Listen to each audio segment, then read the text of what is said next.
Good morning, everybody. It's a pleasure to be here at the IISS. As you're aware, Pakistan and India recently went to war for 5 days.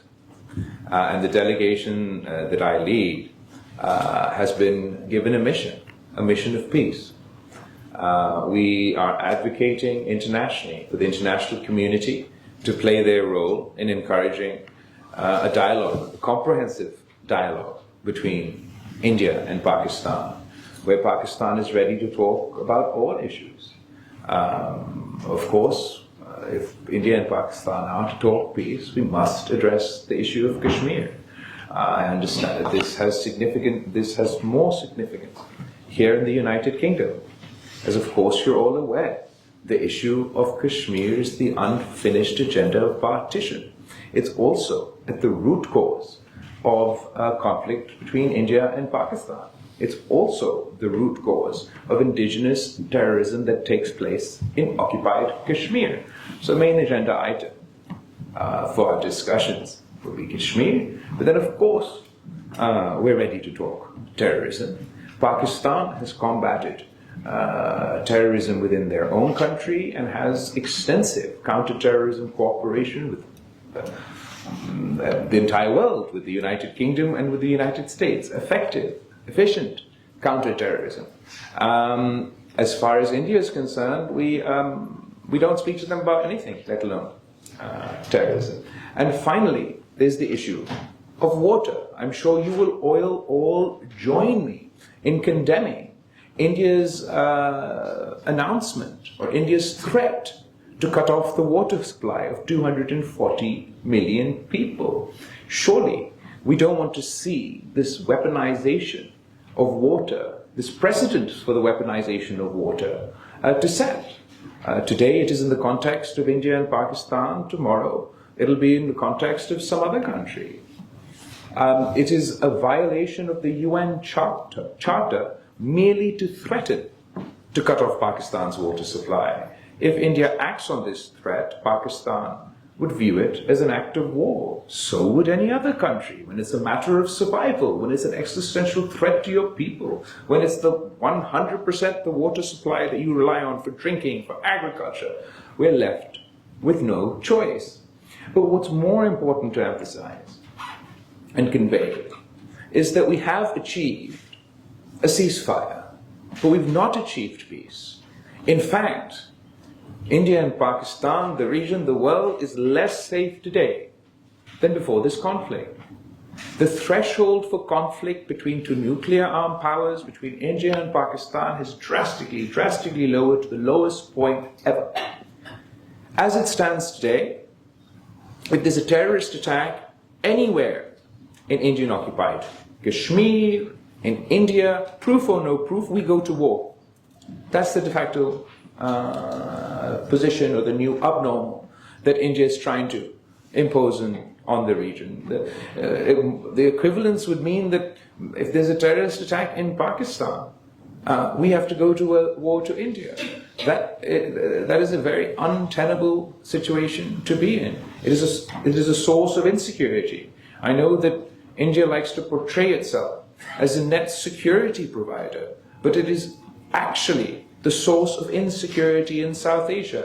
Its unilateralism is a source of insecurity in South Asia. Its refusal to comply by international law, the UN Charter, is a source for insecurity in South Asia. It's lowering the threshold for conflict with potentially nuclear-armed conflict is the source of insecurity in South Asia. Its weaponization of water is a source of insecurity in South Asia. The only rational path forward, the only viable path forward, none of the issues I mentioned here today, be it terrorism, be it Kashmir, can be solved through conflict. They can only be solved through dialogue. So we look to the international community to look beyond geopolitics, look beyond their partisan views on India in general, and all advocate for peace. I thank you. I'm going to sort of wind up my opening questioning here so I have more time to take your questions.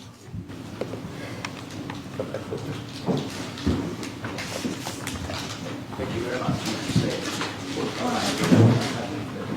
The floor is open. I'd like to start myself by just posing a question, if I may, to you, Mr. Bhutto, and that is, I mean, the request, the plea, the proposition is for dialogue. But is there, as it were, a peace plan? Do you have a peace plan in mind, or is it all dependent upon, as it were, that initial contact, that opening of a dialogue? So more than a plea, there's a commitment made to Pakistan by the international community, or by those key stakeholders that were involved in helping us achieve the ceasefire. Pakistan maintains that we agreed to the ceasefire at a time of the conflict where we had the military upper hand. We only did so with the view that going forward there would be, at a neutral location, a dialogue on, to quote Secretary Rubio, on all friction points.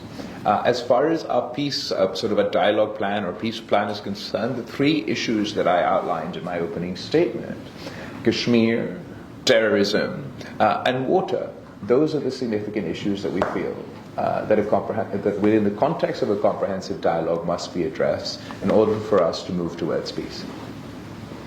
Thank you very much. The floor is open. Sir, can you introduce yourself, say who you are, and pose the question? Good afternoon to Bilal Bhutto Zardari and the visiting Pakistani delegates. My name is Kabir Sabah. I'm an investment banker, but also a political activist, a former parliamentary candidate and special advisor to the Conservative Party, both in opposition and also in government. And I'm also of Kashmiri heritage. I've been born and raised here in the UK. I'm delighted by the reception that you received in Chatham House this morning, and of course in the US in the last couple of days. One of the things that I would like to bring to your attention is the importance of international trade. As you know, the American president cited the criticality of moving forward with a peace plan that is rooted in international trade, amongst many other things.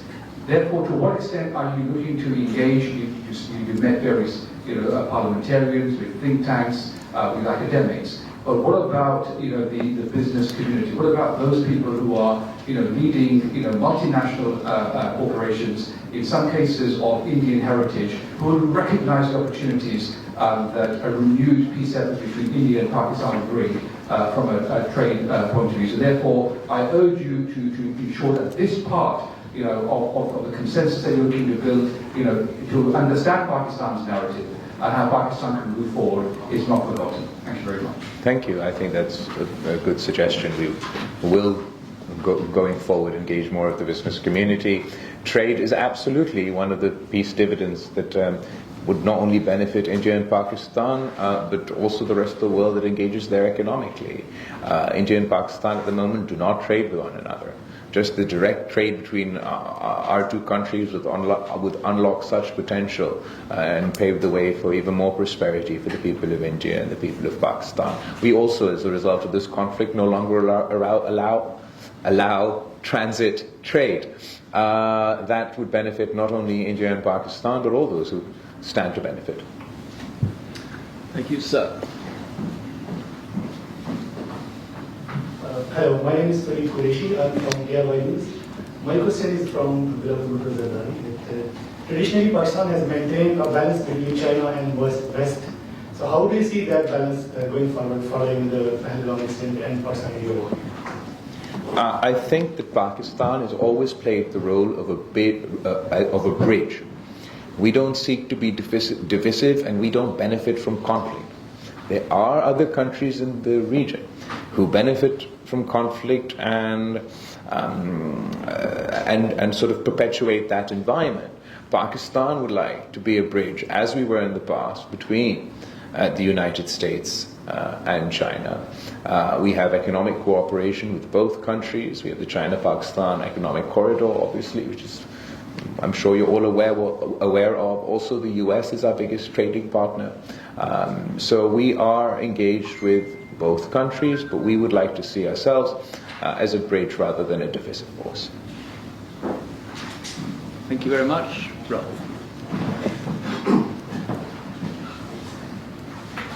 Thank you, sir, for your presentation. My name is Rahul Roy Chaudhary. I'm the head of the South and Central Asia program at the IISS. I have three quick questions. The first is you mentioned the indigenous terrorism that is taking place in Kashmir. The Indian perspective is different, and there's a view that it is also cross-border coming across from Pakistan. What are you able to tell the Indian side in terms of your understanding of this, and in terms of being able and willing to counter this from within Pakistan, because Pakistan has been a huge victim of terrorism itself for all these decades, and the empathy clearly must be there. My second question is on talks. As you said, that there is clearly an interest in talks. Are these talks conditional or unconditional? Because in the past, the Pakistani perspective, official perspective on talks, were that they would be conditional on the reversal or the revocation of Article 370 in August 2019 over Kashmir. And my final point is on the Indus Water Treaty. I mean, I agree with you. I think, for India, the fight with Pakistan is not against the people of Pakistan. And the Indus Water Treaty, sadly, is a reflection of that. That should not take place. But having said that, is Pakistan able and willing, but I hope talks do take place on the IWT, to look at modifications within the IWT in terms of the changes in population, changes in demography, but also climate change issues on the water flows from India to Pakistan? Thank you. As to terrorism, obviously there's multiple forms of terrorism. There's indigenous terrorism, there's cross-border terrorism. On cross-border terrorism, Pakistan has been very successful in countering cross-border terrorism. Since 2000, as far as the India, groups of concern to India, that's the best way to put it. Against those groups, Pakistan has taken extensive action. And this action has been endorsed by the FATF. When I was the foreign minister of Pakistan, Pakistan was on the FATF grey list. And by the end of our term, we've managed to shift from the FATF to the grey list to the FATF white list, which means the international community endorses the actions that Pakistan took against said groups. We filed 2,645 terrorism financing cases, arrested 2,727 individuals, 549 persons have been convicted. Over 2,000 individuals and more than 80 organizations have been prescribed under the Anti-Terrorism Act. LETE, LEM are dysfunctional, inactive, and have not claimed any act of terrorism within Pakistan or beyond. As far as indigenous terrorism, I believe that given, as I mentioned the issue of Kashmir in my opening remarks, India has to come to the understanding that not all terrorism is cross-border. And when people from within the country that you control or the borders in which you control conduct an act of terror, it is your own national security failure that in such a highly militarized zone, after having gone to war, you still to this day cannot tell the world who the terrorists were. I mean, in this digital satellite world where every picture is produced within 30 seconds, for 2 months now, they've not been able to share with their own people, let alone with Pakistan or the international community, the names of the terrorists involved in this attack. And I'm pretty sure I know why. That's because these individuals are most likely from Indian-occupied Kashmir. They've been living under a state of consistent suppression and oppression by the Indian government, which has increased drastically post-2019. When you're living in that environment, unfortunately, people resist, people react. Then they provide the cannon fodder for terrorist organizations to use for their nefarious designs. If the Indian government were able to share with us any proof that these individuals came from Pakistan, who they were, where they crossed, where they came from, of course we'd be happy to take action, but they just haven't done that. Because the truth of the matter is, whether it is this terrorist incident or the attack in 2019, both are orchestrated by indigenous terrorism within Kashmir. The second question was Indus Water Treaty? On talks, the conditional or unconditional. So you're absolutely right to note that Pakistan's past position used to be that until they reverse the changes that they made in 2019, Pakistan is not really willing to talk. We would still seek for India to reverse their unilateral, illegal steps. But before this conflict broke out, it was actually here in the United Kingdom at our High Commission that the Foreign Minister of Pakistan publicly in a press conference stated that they were keen to engage in dialogue with India, and also to refer to an early question, he was talking about trade, that Pakistan wanted to trade with India. So, and within the context of this conflict, or post this conflict, it's not conditional talks. That I think they're important to have those talks as long as they're in the framework of a comprehensive dialogue which allows us to address all issues. We can't have talks that are just one item agenda talks. It has to be within a framework. So the framework so you can put this, I suppose, as a condition, is that we want to talk comprehensively of all issues of concern to both parties, or all friction points, to quote Marco Rubio. And in this water treaty, we can talk water, but only within the confines of the Indus Water Treaty itself. And then absolutely, we're happy to engage with any concern that India has, but what India has done is illegal. It doesn't have any basis in the treaty itself. It doesn't have any basis in international law. They've unilaterally allowed sort of unilaterally announced they're going to cut off our water, and as you say, the enemy shouldn't be the people of Pakistan. But as India has demonstrated over the course of the 5-day war and slightly before, post this terrorist attack, that Mr. Modi and Mr. Modi's enemy is all the people of Pakistan. In reaction to this terrorist attack, he suspended the Indus Water Treaty, which is cutting off the water supply of each and every single Pakistani. In reaction to this terrorist attack, they claim to have hit so-called terrorist infrastructure. Just as they can't tell you to this day which terrorists were involved in the terrorist attack in Indian-occupied Kashmir, they can't to this day tell you which terrorists they hit in Pakistan, if they were supposedly targeting our terrorist infrastructure. The truth is they didn't. They hit the innocent men, women and children of Pakistan. So India's government is painting all Muslims with the same brush. They demonize an entire community. But using the wolf whistle of terrorism, they demonize the Muslims in India, they demonize the Muslims in Indian-occupied Kashmir, and they demonize the Muslims in Pakistan. I think those are the three questions covered. I've got 2, 3, 4, 2 together at the second rank there, the gentleman with the camera. Thank you very much, Mr. Bhutto, for coming here. My question is this. Who are you? Sir? Who are you? Say your name and organization. My name is Javed. I'm representing PPP News, Pakistan State Television. Mr. Bhutto, I have covered Mr. Mohtama Benazir Bhutto, Shahid hai, and Mr. Azhari Bhutto CA hai. My question is this.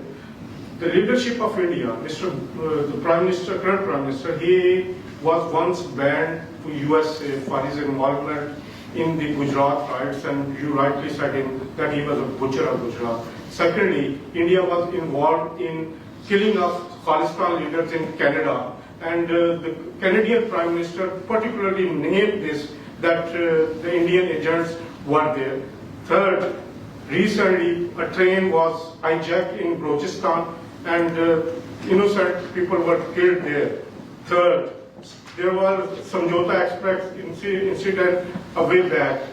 There are continuous allegations on India of terrorism sponsoring within Pakistan, especially Balochistan. And Pakistan has Kulbhushan Yadav, an Indian serving army, the personnel.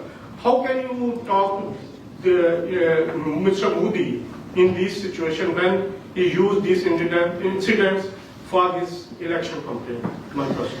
That's quite an expansive question that covers quite a lot of topics. As far as India's role in financing, facilitating terrorism within Pakistan and beyond, Pakistan has, I was going to say presented proof, but before that, there's a joint communique between Indian Prime Minister Manmohan Singh and Pakistani Prime Minister Yusuf Raza Gilani. In that communique, the Indian government is on record about their role facilitating these groups within Balochistan, supporting terrorism within Balochistan, and it was our understanding that we would move together to combating terrorist groups of each other's concern. Unfortunately, we haven't managed that, and what we've seen is an increase in terrorism within Pakistan, particularly post the fall of Kabul. Now there are more of these groups free, which are being heavily financed by the Indian apparatus, and they're conducting terrorist attacks within Pakistan. They're using weapons that were left behind by NATO in Afghanistan to carry out these terrorist attacks. Obviously, Kulbhushan Yadav, an Indian Army officer being caught within Balochistan, again speaks to them being involved in this activity. We absolutely insist that India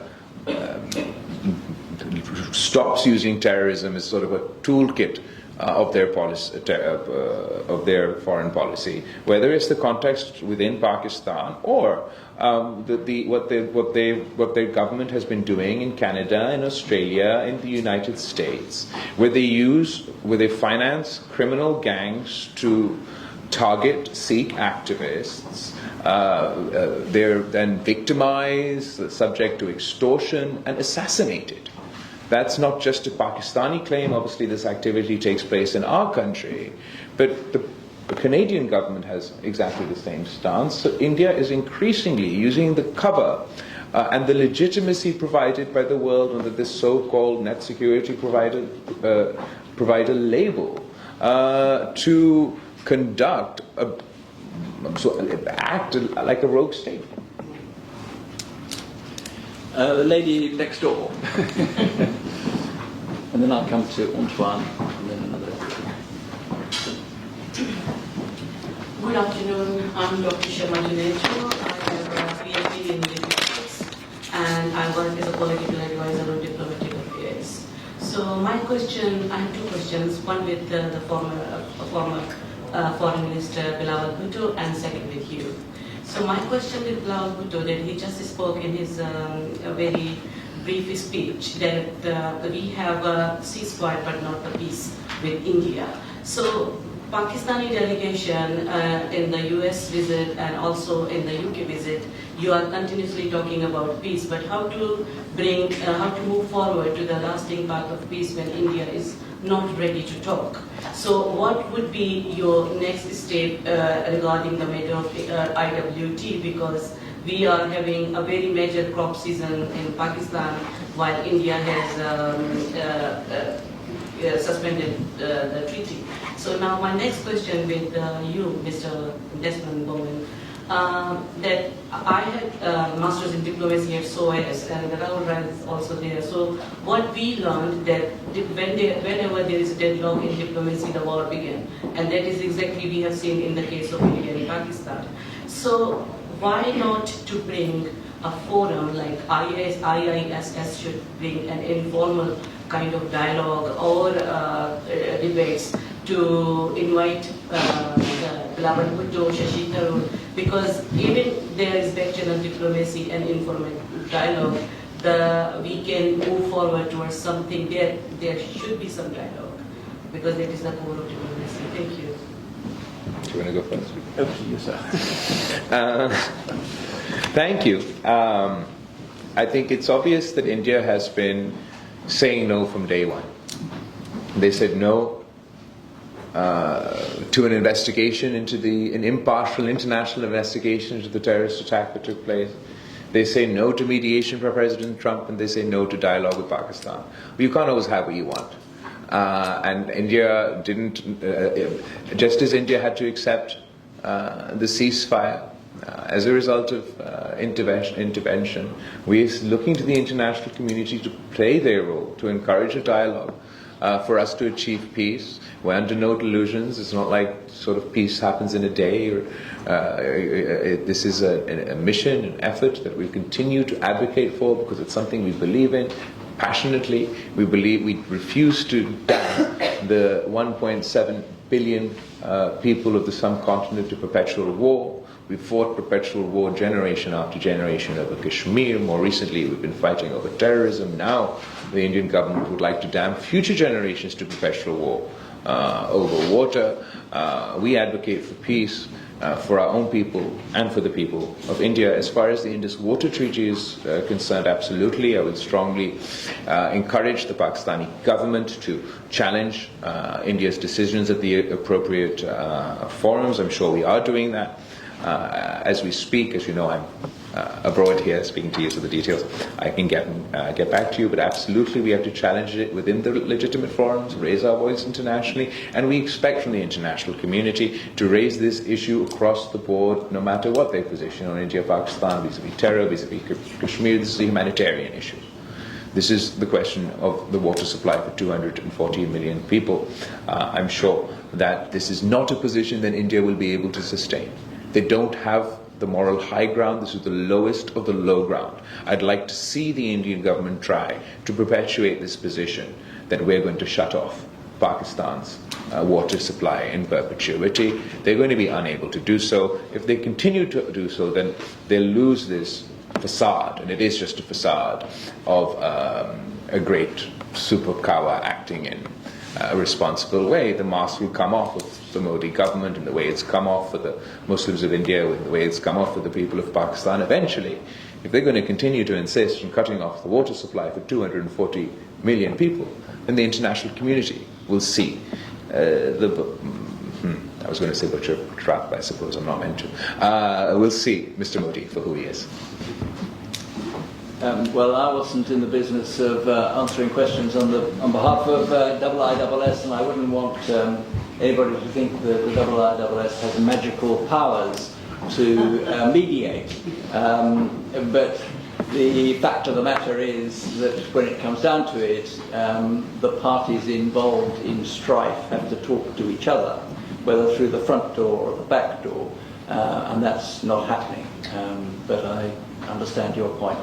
I've got a lady who has had her hand up, and then I'll come to Antoine. My name is Safina Khan from Azad and New TV. Mr. Galabi, my question is very simple and short. Do you believe Pakistan can get support from UK and US on Kashmir issues? Thank you. I think it's a question of not Pakistan not getting support for itself, but Pakistan getting support for peace. And I think that in that sense, absolutely, we'll get support for peace from the United States, we'll get support for peace from the UK. As part of the peace process, as I've already explained, I believe that the Kashmir cause is fundamental, not only because it is the root cause and the leftover agenda of partition, but also because the actions of the Indian government in Indian-occupied Kashmir is providing the cannon fodder for terrorist attacks like the one that took place, and particularly since we're blamed for these terrorist attacks, we have an increased interest in them, including Kashmir on the agenda.